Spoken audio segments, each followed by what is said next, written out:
Techno update. Subscribe now.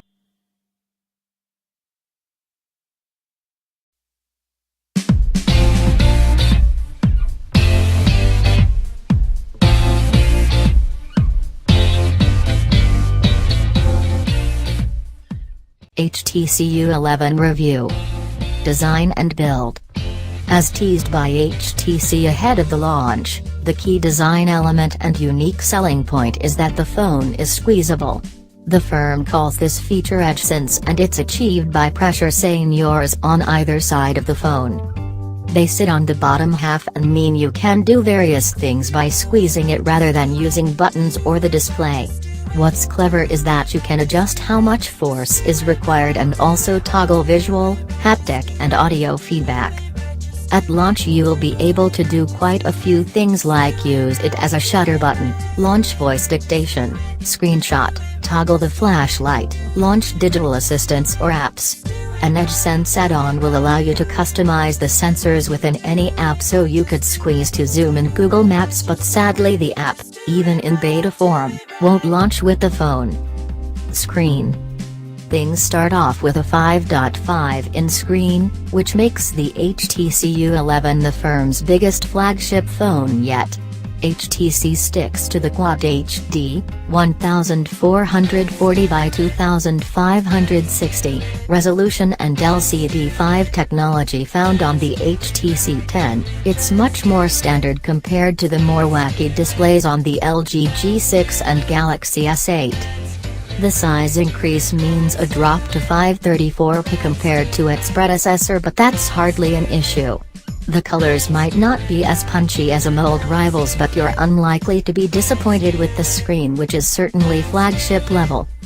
Gorilla Glass 5 is used here like the U Ultra, but there's no talk of a Sapphire Crystal Edition. Processor and memory.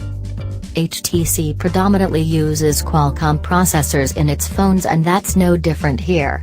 It's good to see the latest Snapdragon 835 chipset, or mobile platform as Qualcomm now calls it.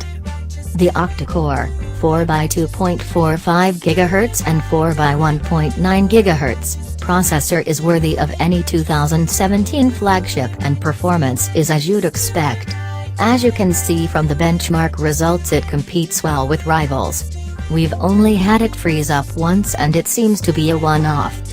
The 835 is paired with 4 GB of RAM, and there's a decent 64 GB of internal storage.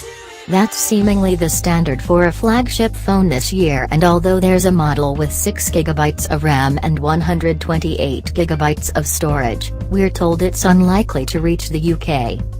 Cameras. This still has a 12MP sensor, but with smaller 1.4 micrometers pixels, and features such as optical image stabilization, OIS, and ultra-fast autofocus, which is supposedly quicker than 0.3 seconds. There's dual camera setup here, but the aperture has improved to an impressive f/1.7. Like the HTC U Ultra, the front of the phone houses a 16MP ultra-pixel camera with a 150-degree wide-angle lens and an aperture of f/2.0. Battery life. Battery life is really an area of all mobile devices where a breakthrough is needed to improve performance. Better chips like the Snapdragon 835 help with efficiency, but doesn't get us anywhere near the week-long performance of older, albeit non-smart, handsets. The HTC U11 has a fairly average 3000 mAh battery capacity, which is the same as its predecessor and the U Ultra, which struggled to last a day in our tests. You'll charge the phone via USB-C, and it supports quick charge, which is good, but it's version 3.0, not the newer 4.0.